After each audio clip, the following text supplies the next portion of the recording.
Kau sangat ku cinta, oh Yesus, oh Yesus, Kau sangat ku cinta.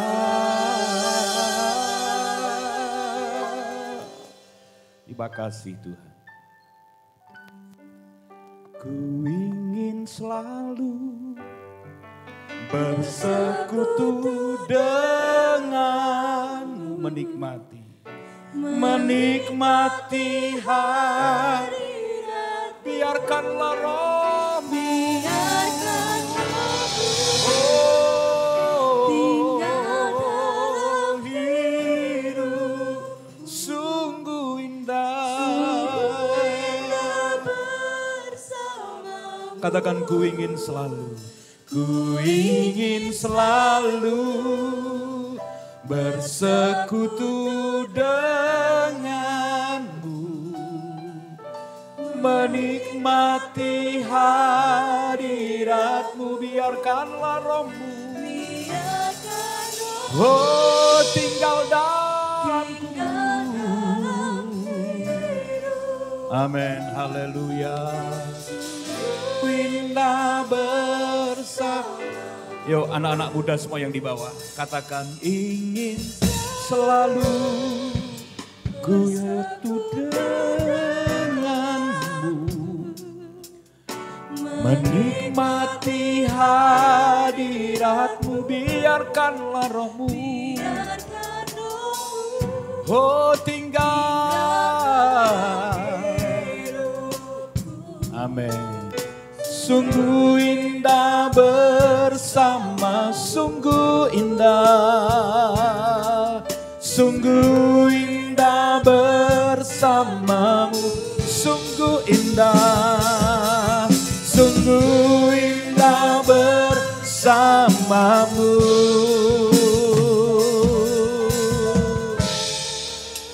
Selamanya. Mari sembah Dia. Haleluya, haleluya, kami bersekutu denganmu, menyembahmu Tuhan. Haleluya,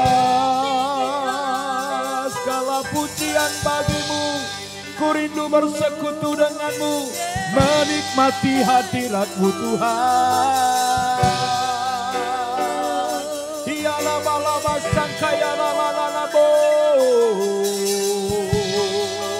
Haleluya,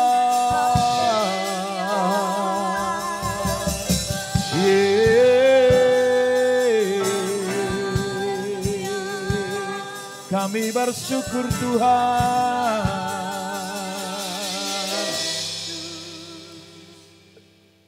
Tiada tempat paling indah selain berada di hadirat-Mu.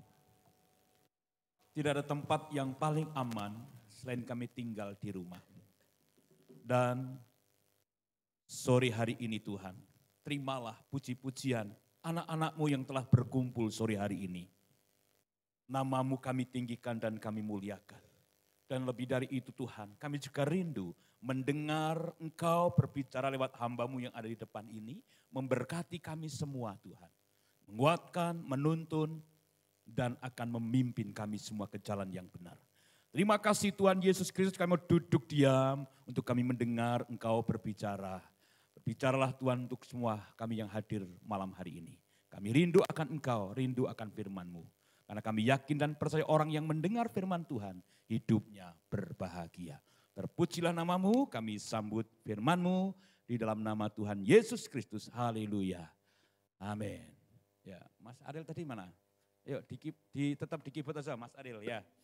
Saya kalau wahing itu nyanyi soalnya. Ya kalau watuk nyanyi gitu saudara ya. Baik, ya saya kok ketiban sampur ya untuk menyampaikan firman. Terima kasih buat Pak Budi, Pak Warsono dan teman-teman dari GIA Kuripan yang sudah mempercayakan saya.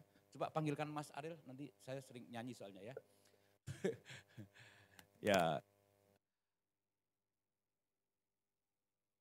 Baik, tema yang diberikan kepada saya adalah, apa di undangan saudara?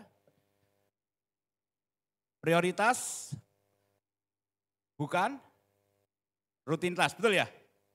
Seperti itu betul? Prioritas, bukan rutinitas. Ya, dua hal yang berbeda ini kadang anak-anak Tuhan justru dibalik-balik. Yang tidak prioritas justru diprioritaskan. Yang rutinitas kadang malah menjadi prioritas. Nah, hal ini yang membuat mungkin teman-teman youth membuat tema itu. Pasti ada pengalaman-pengalaman yang terjadi. Baik, kalau kita bicara prioritas, ya apa itu prioritas? Prioritas adalah sesuatu yang diutamakan.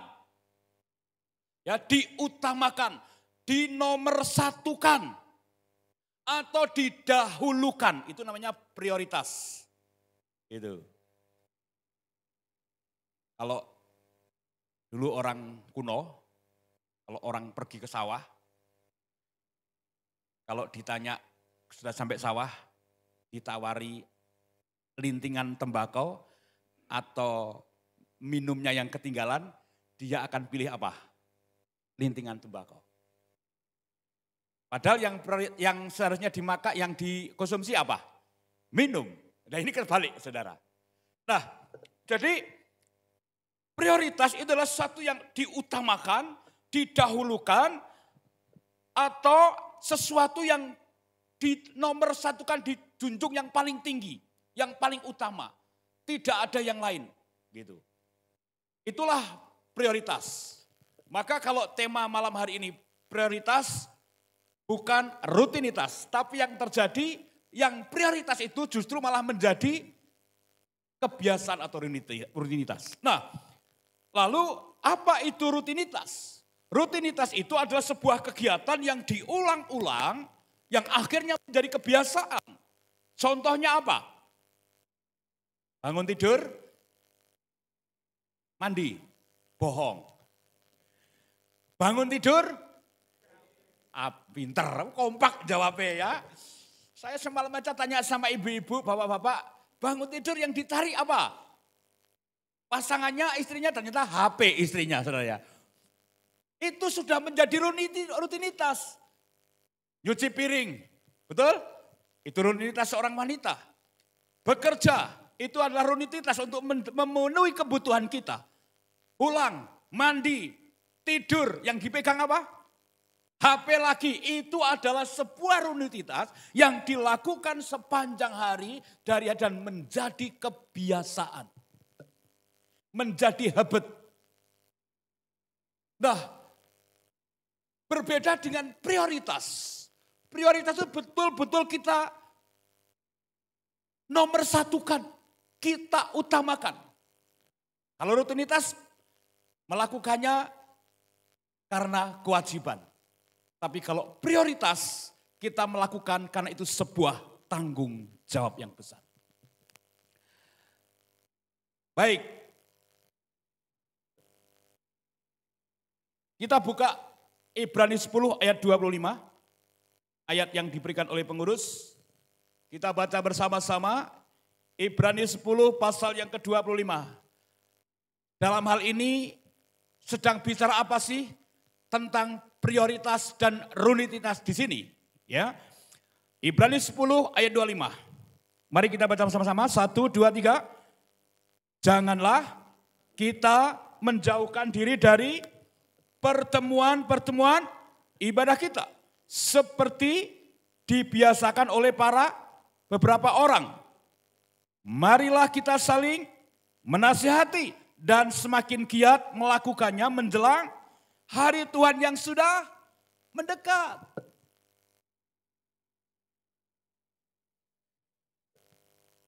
Kalau kita bicara skala prioritas, teman-teman semua, ada sebuah skala prioritas, ini menurut saya. Dan menurut teman-teman juga. Tapi ini benar apa enggak, silakan saudara menyimpulkan sendiri.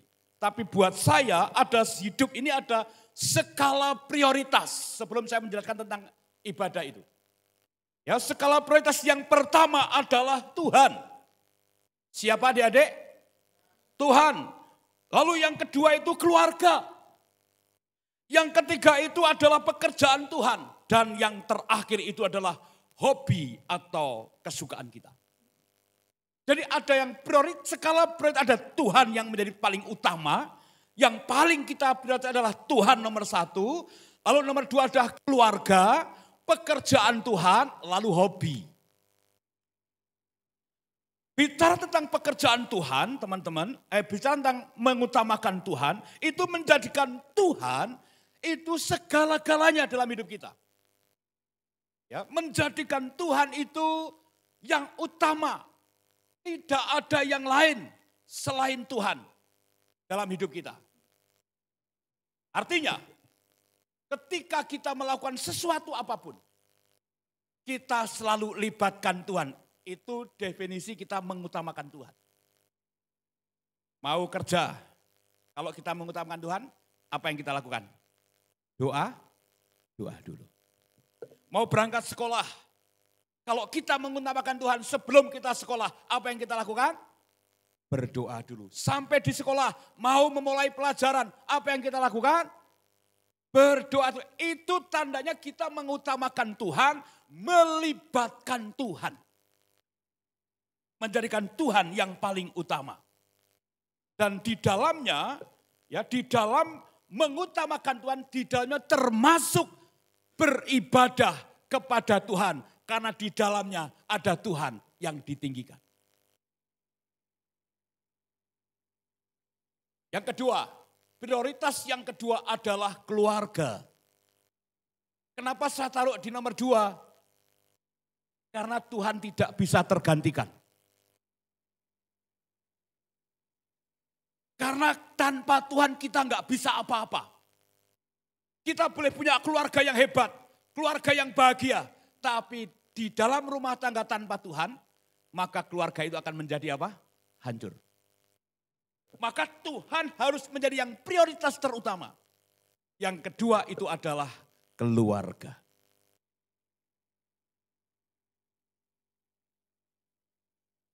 Artinya, beri waktumu untuk keluargamu. Saya mendengar keluhan orang tua, termasuk orang tua kalian, mengeluh untuk pergi bersama itu sekarang sudah susah. Dari hari Senin sampai Sabtu sekolah, yang kuliah. Minggu mau jalan-jalan sama keluarga nggak bisa karena jatahnya pergi sama pacarnya, kan begitu. Jadi waktu untuk keluarga itu sulit. Padahal keluarga itu harus menjadi prioritas nomor 2 setelah Tuhan. Lalu yang ketiga adalah pekerjaan Tuhan. Apa itu pekerjaan Tuhan? Ketika tadi ada worship leader, ada singer, ya itu sedang melakukan pekerjaan Tuhan. Itu menjadi nomor 3. Kenapa kok nomor 3 Pak Timo? Kok bukan nomor 1? Nomor 1 Tuhan. Nomor 2 keluarga. Nomor 3 adalah pekerjaan Tuhan. Kenapa? Lah buat apa Anda melayani di tempat ini, tapi keluargamu berantakan, betul? Kalau keluargamu baik, pelayananmu akan baik. Banyak orang mengutamakan pekerjaan Tuhan, ternyata keluarganya berantakan. Maka yang utama adalah Tuhan, yang kedua adalah keluarga, yang ketiga adalah apa? Pekerjaan Tuhan.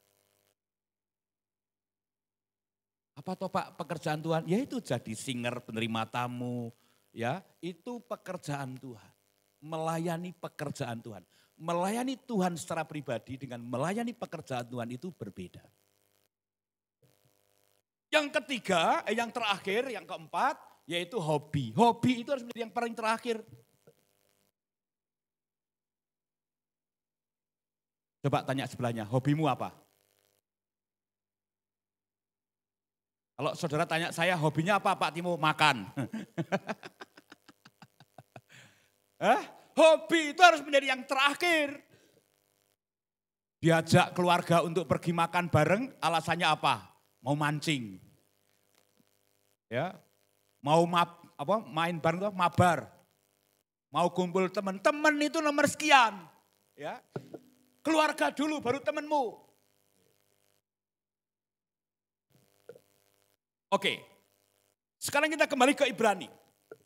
Jadi akhirnya kesimpulannya yang dimaksud ayat ini berarti apa? Yang harus diprioritaskan itu sebenarnya apa? Saya mengatakan yang harus diprioritaskan adalah Tuhan. Nah di dalamnya ada apa? Salah satunya adalah ibadah-ibadah. Ketika kita mengutamakan Tuhan, maka kita akan beribadah kepada Tuhan. Dan di saat kita beribadah kepada Tuhan itu, kita sedang menyerahkan diri, menaklukkan diri, taat kepadanya. Dan hanya tunduk kepadanya. Itu namanya mengutamakan Tuhan. Nah ayat ini berkata, janganlah kita menjauhkan diri dari pertemuan ibadah kita. Penulis kitab Ibrani sedang mengajak kepada kita untuk kita memprioritaskan sebuah ibadah. Jangan dijadikan ibadah itu adalah sebuah rutinitas setiap hari Sabtu dan Minggu.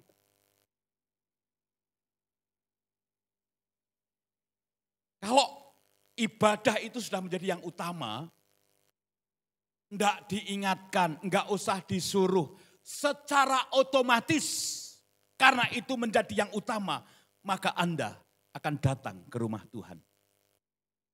Berbicara tentang pertemuan-pertemuan ibadah ini tidak hanya bicara tentang ibadah raya. Ibadah itu luas pengertiannya. Bahkan dikatakan yang ekstrim, hidupmu saja adalah sebuah ibadah. Ketika hidupmu benar, hidupmu takut akan Tuhan, itu sebuah ibadah. Tapi dalam konteks ini adalah pertemuan ibadah. Salah satunya ibadah yud. Salah satunya ibadah-ibadah yang ada di gereja kita masing-masing. Penulis kitab Ibrani mengajar untuk kita memprioritaskan ibadah atau persekutuan dengan Tuhan. Hobi nomor sekian. Tapi yang sering terjadi, saudara mengutamakan yang lain. Dan ibadah hanya menjadi rutinitas. Kalau enggak bisa ibadah hari Minggu sekarang, bisa ibadah minggu depan. Kalau hari ini enggak masuk sekolah, kita bisa minta izin, besok hari kedua bisa masuk sekolah. Maka enggak heran, kadang orang atau jemaat itu izin, Pak Gembala izin enggak ke gereja. Loh kemana? Mau makan sama teman-teman. Coba bayangin. Udah kadung janjian. Temennya siapa? Ada deh. Ternyata PDKT. Akhirnya yang seharusnya menjadi prioritas akhirnya menjadi nomor sekian. Karena mengatakan bahwa besok masih ada. Nah ayat ini berkata begini. Janganlah kita menjauhkan diri dari pertemuan-pertemuan ibadah kita seperti yang dibiasakan beberapa orang. Berarti ada contohnya. Bahkan di dalam 1 Timotius 6 ayat 6 dan 7, di sana dikatakan bahwa ibadah itu jangan dilakukan karena mau mencari keuntungan. Dan rupanya ada ternyata orang beribadah itu hanya mau mencari keuntungan. Pengen ketemu si A, pengen dilihat si A. Padahal yang dimaksud tidak disuruh mempertahankan persekutuan dengan Tuhan. Artinya kita ketika beribadah itu ketemu dengan Tuhan, menikmati hadirat Tuhan. Dikatakan seperti dibiasakan oleh beberapa orang.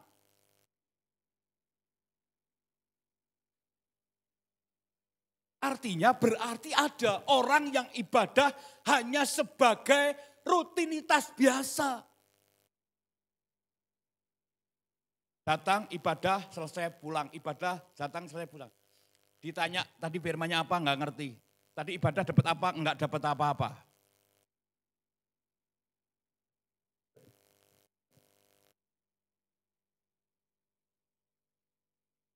Oleh sebab itu teman-teman semuanya, saya mengajak kepada kita untuk memprioritaskan ibadah kita kepada Tuhan. Perintahnya jelas, jangan meninggalkan pertemuan ibadah. Artinya harus dinomorsatukan. Kenapa orang tidak mengutamakan ibadah sebagai sebagai prioritasnya? Kenapa orang tidak bisa beribadah sebagai sebuah tanggung jawab bahwa ini kewajiban yang tidak boleh ditinggalkan? Karena orang itu tidak menyadari bahwa kedatangan Tuhan itu sudah dekat. Ayat ini mengatakan apa? Di ayat yang terakhir itu. Marilah kita saling menasihati dan semakin giat melakukan. Semakin giat melakukan apa Bapak Ibu? Ya ibadah itu. Semakin giat melakukannya. Melakukan apa? Ibadah. Menjelang hari Tuhan yang sudah dekat. Hari Tuhan itu bicara tentang kedatangan Tuhan kali yang kedua. Nah, kedatangan Tuhan yang kali yang kedua itu ada dua versi, dua pengertian. Yang satu secara umum menunggu Injil diberitakan Tuhan datang, di mana hari Tuhan dinyatakan. Yang kedua, kehadiran Tuhan, kedatangan yang kali kedua adalah secara pribadi. Dia berkata apa? Tuhan datang seperti pencuri. Maka dikatakan kedatangan Tuhan sudah dekat. Ini adalah sebuah warning, sebuah peringatan. Kalau kamu enggak ibadah kepada Tuhan, enggak memprioritaskan ibadah kepada Tuhan, jangan sampai ketika Tuhan datang, Anda tidak mengalami pengangkatan. Karena sedang viral kemarin ya, bahwa tanggal berapa akan ada penyingkiran dan pengangkatan. Tapi enggak terjadi saudara. Tetapi ini akan terjadi. Coba waktunya kapan? Ya dua versi tadi. Ada pengangkatan saudara ke sorga, tapi ada pengangkatan disingkirkan dulu. Nah yang sering terjadi, yang perlu diwaspadai adalah kedatangan Tuhan secara pribadi. Kalau saudara selalu menunda-nunda untuk beribadah kepada Tuhan dan ibadah menjadi rutinitas. Ketika Tuhan datang memanggil saudara, hei Pak Ijo, aku datang kepadamu. Ayo pulang ke rumah Bapa. Wah, Tuhan dosaku isih akeh. Apakah ditunda? Tidak, tetap dijemput. Oleh sebab itu, jangan abaikan prioritas kita yang namanya pertemuan ibadah. Saya mau katakan kepada teman-teman semua, kalau ibadah itu dilakukan dengan ucapan syukur dan merasa cukup dalam 1 Timotius itu, maka akan membawa keuntungan. Keuntungannya apa? Ketika kita beribadah kepada Tuhan, ketika kita ada sebuah persekutuan dalam ibadah itu, kalau dilakukan dengan sungguh-sungguh, dengan mata yang tertuju kepada Tuhan, maka di dalamnya kita bisa melayani Tuhan secara pribadi. Kenapa orang tidak bisa memprioritaskan Tuhan? Karena belum mengalami yang namanya melayani Tuhan secara pribadi. Kalau saudara singer main musik ini melayani pekerjaan Tuhan. Tapi dalam sebuah ibadah itu, ketika worship leader mengajak menyembah, disitulah kita bisa melayani Tuhan. Kita menyembah Tuhan, tunduk, sujud, taat kepadanya. Itu yang membuat orang tidak bisa menikmati ibadah dan memprioritaskan ibadah. Karena tidak pernah merasakan apa-apa ketika ibadah. Hanya menjadi sebatas rutinitas. Setelah votum pujian, setelah pujian firman, setelah pujian kolektor selesai. Oke, kenapa tadi ketika saya di akhir pujian saya mengajak nyanyi lagi?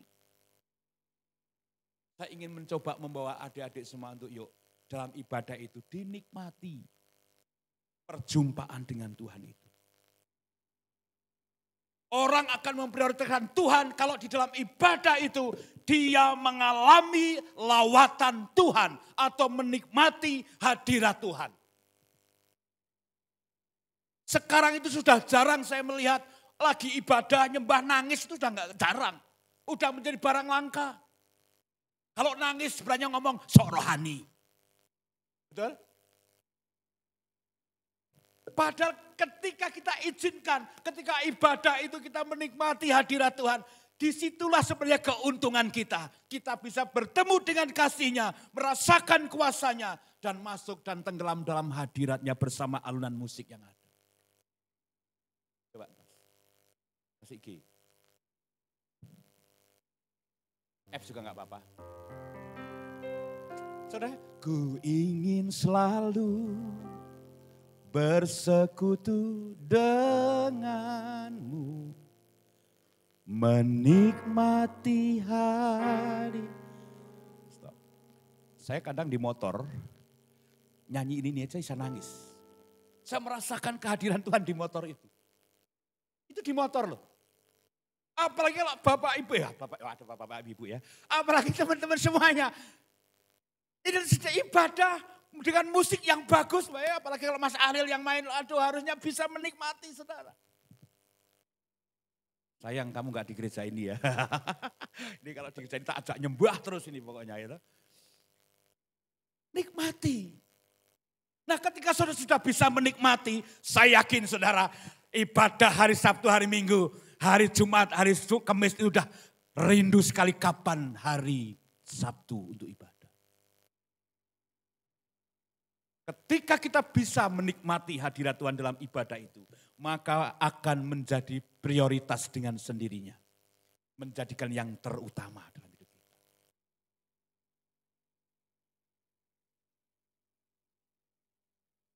Saya percaya, saya enggak banyak tafsir ayat, tapi saya hanya mau secara umum saja.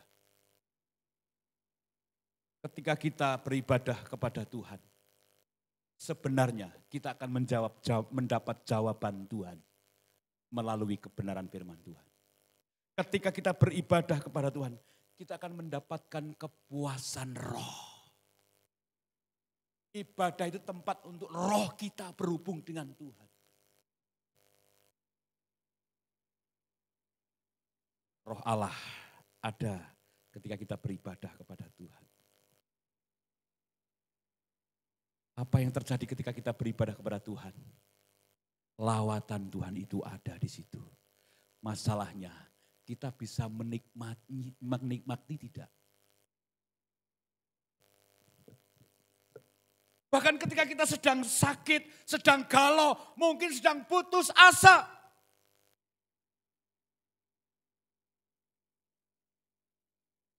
Kasih ide coba. Lalu dalam ibadah itu kita berkata, saat ku tak melihat jalanmu, saat ku tak mengerti rencana. Tiba-tiba saudara menangis. Di situ saudara Tuhan sedang bekerja. Sudahkah sampai seperti itu? Ketika di rumah dimarahi papa, mama kita, dimarah pae, mae. Jangan pergi ke tempat lain, datang, utamakan Tuhan, beribadah. Di situ nyanyi dengan sungguh-sungguh, di situ Anda akan merasakan hadirat Tuhan.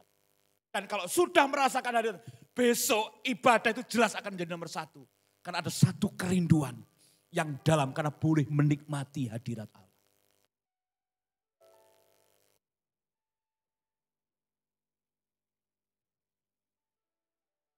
Kalau saudara sudah mengalami yang namanya kecepit, sudah yang mengalami namanya persoalan yang betul-betul beban kita berat. Saya yakin kok saudara datang beribadah dengan sungguh-sungguh datang kepada Tuhan. Saudara akan mengangkat tangan. Dan saudara akan berkata, mataku tertuju padamu. Terus kurang apa lagi? Segenap hidupku ku serahkan padamu. Seperti saudara sedang kehilangan arah, butuh bimbingan Tuhan. Bimbing aku masuk rencanamu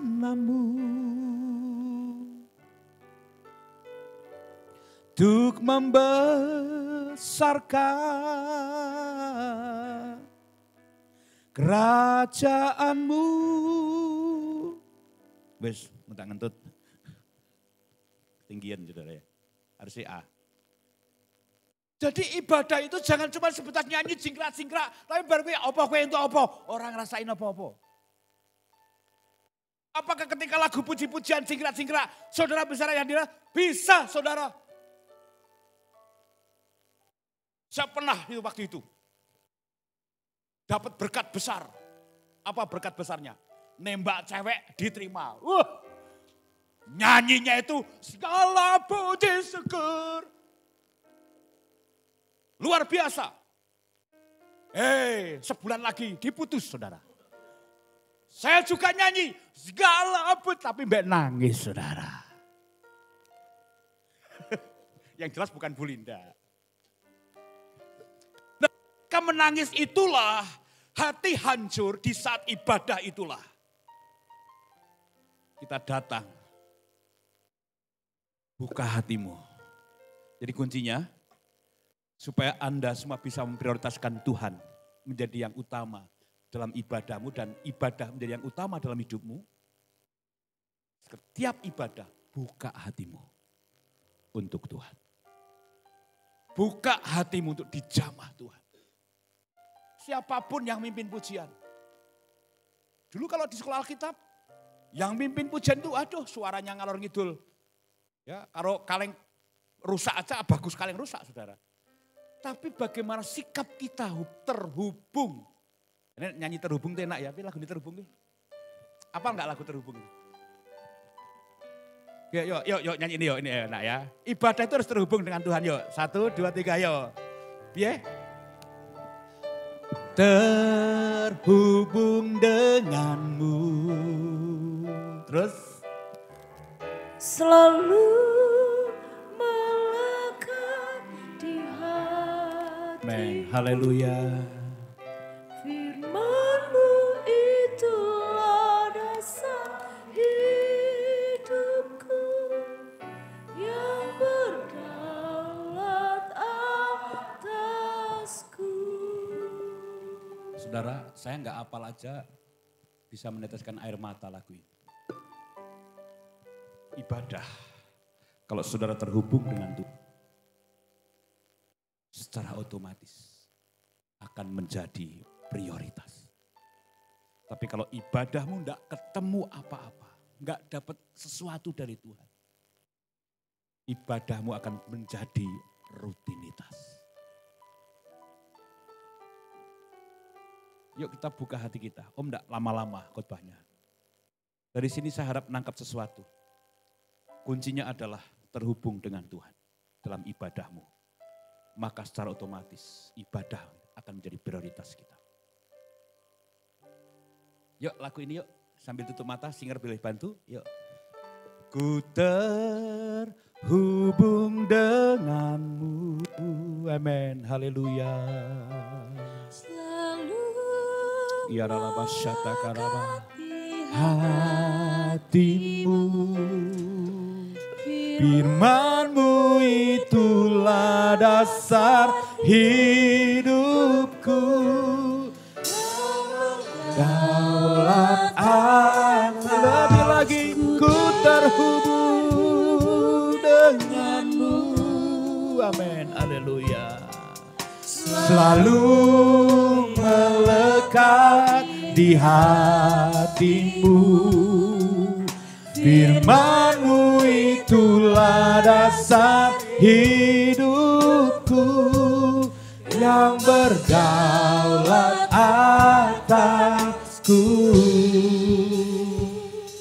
Jadi kuncinya, jadikan Tuhan yang nomor satu. Kalau sudah bisa menjadikan Tuhan yang nomor satu, maka ibadah itu akan menjadi prioritas. Kenapa? Karena hari Tuhan sudah dekat. Menyambut kedatangan Tuhan kali yang kedua, beribadahlah, alami persekutuan dengan Tuhan. alami perjumpaan dengan Tuhan. Nikmati hadiratnya dalam ibadah itu. Nikmati kuasanya. Mari kita berdiri pelan-pelan. Kita datang kepada Tuhan, menikmati hadirat Tuhan sejenak beberapa menit ke depan. Kita nikmati hadiratnya. Saya rindu sudah dipuaskan oleh kuasa Allah saat malam hari ini. Bukan karena kebetulan, tapi Tuhan ada di tengah-tengah kita, siap menjamah saudara, siap memberkati saudara, siap menolong saudara, siap membebat hati saudara, siap memulihkan hati anak-anak kita saudara. Terima kasih Tuhan, terima kasih Tuhan, terima kasih Tuhan, terima kasih Tuhan, terima kasih Tuhan. Mari kita mengangkat tangan kita, haleluya, haleluya. Haleluya, haleluya, haleluya Tuhan. Ku terhubung denganmu. Luar biasa Tuhan kita. Mari semua terhubung dengan Tuhan. Jangan lihat kanan kiri kita. Jangan ganggu kanan kiri kita. Semua berurusan pribadi dengan Tuhan. Semua terhubung dengan Tuhan. Dia ada di tempat ini. Haleluya. Oh, ya dalam bahasa kami terhubung denganmu Tuhan.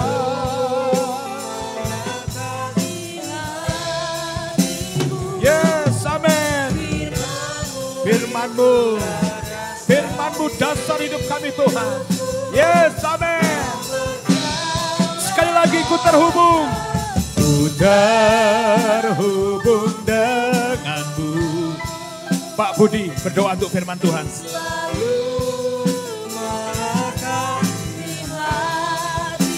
Amin, haleluya.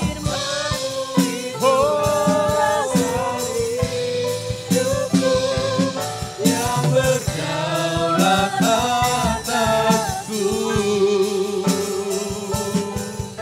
Firman-Mu itulah dasar hidupku.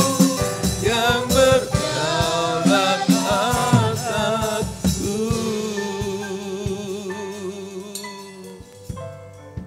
Terima kasih Tuhan.